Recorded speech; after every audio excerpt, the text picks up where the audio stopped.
Welcome to PowerBrief, your daily financial intelligence briefing. Today, we're staying entirely in the chip world. Qualcomm just made its biggest bet yet on breaking into AI data centers. It's also buying a software startup specifically built to challenge Nvidia's biggest moat. And TSMC just posted one of its best quarters ever on the back of AI demand it describes as extremely robust. Three different companies, one shared story. Let's go through what's actually been confirmed with sources. For most of its history, Qualcomm has been a smartphone chip company first and everything else second. That's changing. At its Investor Day on June 24th, 2026, Qualcomm laid out a strategy to go much further into AI data centers than it ever has before, according to coverage from CNBC and Bloomberg. The centerpiece is a new server CPU described in reporting as the Dragonfly C1000, which Qualcomm says will enter production in the second half of 2028. According to CNBC's coverage, Qualcomm announced a strategic multi-generation agreement with Meta Platforms to supply data center CPUs for Meta's next-generation server fleet, meaning this isn't a one-off pilot. It's described as a multi-generation commitment. Microsoft was also named as an early customer for Qualcomm's data center push, according to Seeking Alpha's reporting on the announcement. The scale of what Qualcomm is targeting is significant. The company reportedly raised its fiscal 2029 non-handset revenue target to $40 billion, roughly double its prior target of $22 billion, with data center revenue specifically targeted above $15 billion of that total. That's Qualcomm saying, in effect, that a meaningful share of its future business is supposed to come from somewhere other than phones.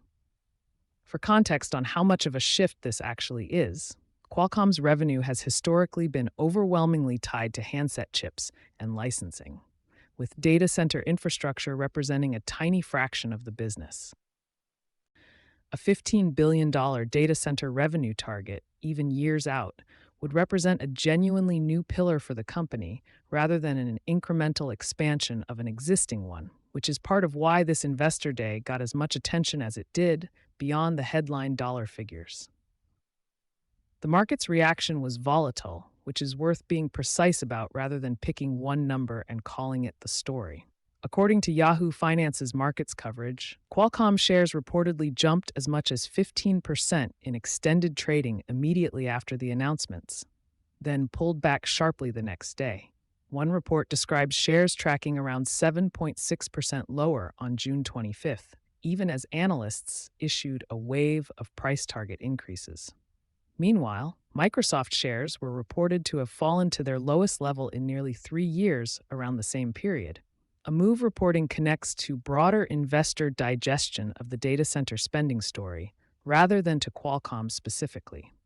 We're relaying those moves as reported, reconciling exactly why a stock jumps 15% and then gives most of it back a day later isn't something we're going to pretend to explain with certainty. Markets often reprice sharply as more analysts and investors actually work through new guidance. On the same day as that data center push, Qualcomm confirmed a separate, related move, an all-stock acquisition of Modular, an AI software startup, in a deal reporting values at approximately $3.92 billion. According to Bloomberg and CNBC's coverage, equity holders of Modular will receive up to 19.2 million newly issued Qualcomm shares through a private placement, with the deal expected to close in the second half of 2026, subject to regulatory approval. Here's why this specific acquisition matters beyond the dollar figure. Nvidia's dominance in AI data centers isn't just about having the fastest chips. A huge part of it is CUDA, Nvidia's proprietary software platform, which reporting describes as having effectively locked in an enormous developer base, with some estimates citing roughly 4 million developers built around NVIDIA-specific tooling over nearly 2 decades. Modular's pitch is different. Its Mojo programming language and Max inference engine, according to reporting, let developers write AI code once and deploy it across chips from NVIDIA, AMD, Intel, and Qualcomm without hardware-specific rewrites. In other words, Modular is a vendor-neutral software layer, and Qualcomm buying it is a direct shot at loosening NVIDIA's software lock-in rather than just competing on raw chip performance. According to reporting, the acquisition brings Qualcomm roughly 150 employees, along with that Mojo language, the Max graph compiler, and an existing developer community that has already demonstrated cross-vendor compatibility. Qualcomm framed this as deepening its software capabilities for inference, orchestration, and deployment across distributed systems, the unglamorous but critical plumbing that determines whether a data center customer can actually switch away from Nvidia hardware without a massive rewrite. It's worth explaining why software lock-in matters as much as, or more than, raw chip specs in this industry. Even if a competing chip is priced attractively or performs well on paper, a data center operator with years of code, tooling, and trained staff built around CUDA faces a real switching cost to move workloads onto different hardware. That's the dynamic modular is explicitly built to soften by letting the same AI model code run across Nvidia, AMD, Intel, or Qualcomm hardware without a hardware-specific rewrite. It lowers the practical cost of at least experimenting with non-Nvidia chips, even if it doesn't eliminate Nvidia's advantages in raw performance or ecosystem maturity overnight. That's a multi-year structural bet, not something that shows up in a single quarter's numbers. There's a second separate rumor in this same space worth flagging precisely because it did not get confirmed. Reporting earlier in the summer suggested Qualcomm was also in talks to acquire Tenstorrent, the RISC-V-based AI chip startup led by veteran chip architect Jim Keller, in a deal that speculation had valued at $8 to $10 billion.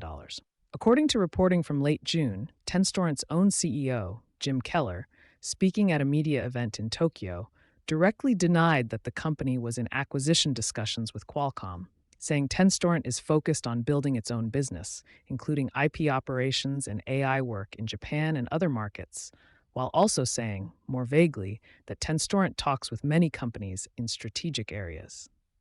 We're including this specifically because it's a case where the initial reported deal talk was pushed back on directly by the company itself, a useful reminder that in-talks reporting doesn't always turn into a confirmed transaction, and the confirmed modular deal and the unconfirmed denied Tenstorrent rumor are two different things that shouldn't get blurred together. Meanwhile, on the manufacturing side of the AI chip story, Taiwan Semiconductor Manufacturing Company, TSMC, the company that actually fabricates chips for Nvidia, AMD, Apple, and most of the industry, reported second quarter results that beat estimates, according to Bloomberg's coverage. According to TSMC's own reported figures, net income and diluted earnings per share both rose 77.4% year over year, with consolidated revenue reported at roughly 1.27 trillion new Taiwan dollars for the quarter. TSMC Chairman C.C. Wei is quoted in reporting saying, AI-related demand continues to be extremely robust, and the company's own breakdown reportedly shows high-performance computing now accounting for 66% of TSMC's total revenue, which tells you how central AI-related chip demand has become to the company's overall business, not just a side project. TSMC didn't just report a strong quarter, it also raised its own forward guidance again.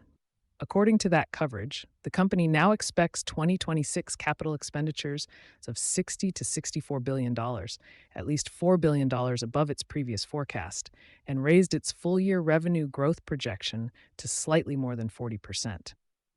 On top of that, TSMC reportedly committed to an additional $100 billion of investment in Arizona, bringing its total commitment in that state to $265 billion, a scale of domestic U.S. investment that's become its own recurring storyline independent of any single quarter's earnings. Worth noting, because we flagged something similar with oil prices in an earlier episode, strong TSMC earnings don't automatically mean every AI-adjacent stock moves up in lockstep. Separate Bloomberg coverage from the same week describes broader AI stock rally momentum as having stalled even as TSMC's own numbers beat estimates. A reminder that one company's earnings beat and the sentiment of the broader AI trade are not the same thing and can move in different directions in the same week. It's also worth putting that $265 billion Arizona figure in perspective. That's TSMC, a Taiwan-based company committing more capital to a single U.S. state than most countries' annual government budgets, spread across multiple fabrication plants. Reporting frames this specifically as a response to strong customer demand, rather than a one-off political or policy-driven announcement, meaning TSMC's own read is that the order book justifies the spending, not just that it's a gesture toward reshoring semiconductor manufacturing. Whether that demand assumption continues to hold is exactly the kind of thing that would show up in TSMC's guidance again next quarter, which is why this is a number worth tracking over time, rather than treating as a one-time headline. Stepping back, here's what ties these three stories together. This is a week where you can see, very concretely, money moving through the entire AI hardware supply chain at once. Not just a headline about AI stocks, but the actual pieces. At the top, Qualcomm is trying to buy its way into being a credible alternative to Nvidia on two fronts simultaneously. Hardware through the Dragonfly C1000 and its data center CPU push with Meta and Microsoft as named customers, and software through Modular's vendor-neutral compiler stack aimed at Nvidia's CUDA lock-in. Those are genuinely different bets. One is about building a competitive chip. The other is about making it easier for developers to leave Nvidia's software ecosystem, even if they don't leave Nvidia's chips entirely. The Tenstorrent non-deal is a useful reminder that this consolidation story is still actively being negotiated and reported on in real time, and not every rumored deal in this space is going to close. Underneath all of that, TSMC's results are a reminder of where the actual physical constraint in this whole AI build-out sits.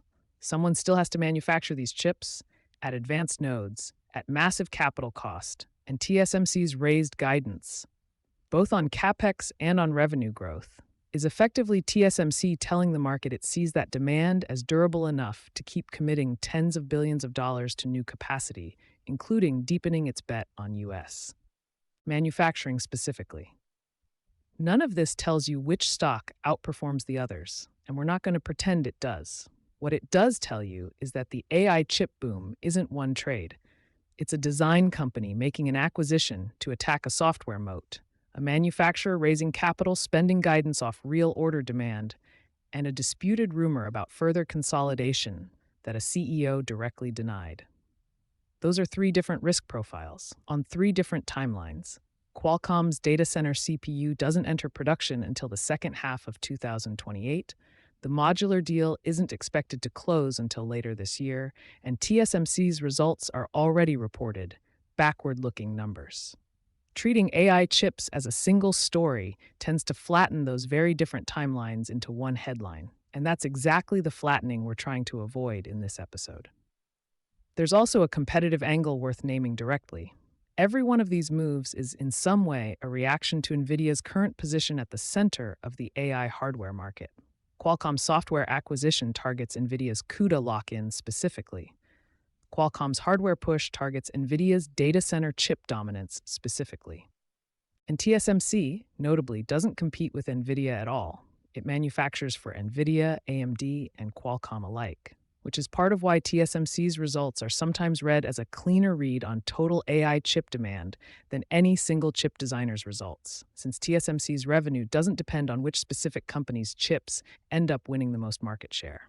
That distinction, designer versus manufacturer, is worth keeping in mind whenever a single quarter's chip sector headlines get grouped together as one undifferentiated AI trade. It's also worth being honest about what we don't know yet. We don't know whether Qualcomm's Dragonfly C1000 will actually be competitive on performance once it ships in 2028. That's more than 2 years away, and a lot can change in this industry over that timeframe. We don't know the final terms or timing risk on the Modular deal beyond what's been publicly disclosed. And we don't know whether the Tenstorrent talks are genuinely dead or simply paused, given Keller's own comment that the company still talks with many companies in strategic areas. Those are the specific open threads we'd flag as worth following if you're tracking this space beyond today's episode. As with every episode, a brief note on our own process. We did not independently verify TSMC's reported financial figures against its underlying filings ourselves for this episode, and we did not speak to Qualcomm, Modular, or Tenstorrent directly.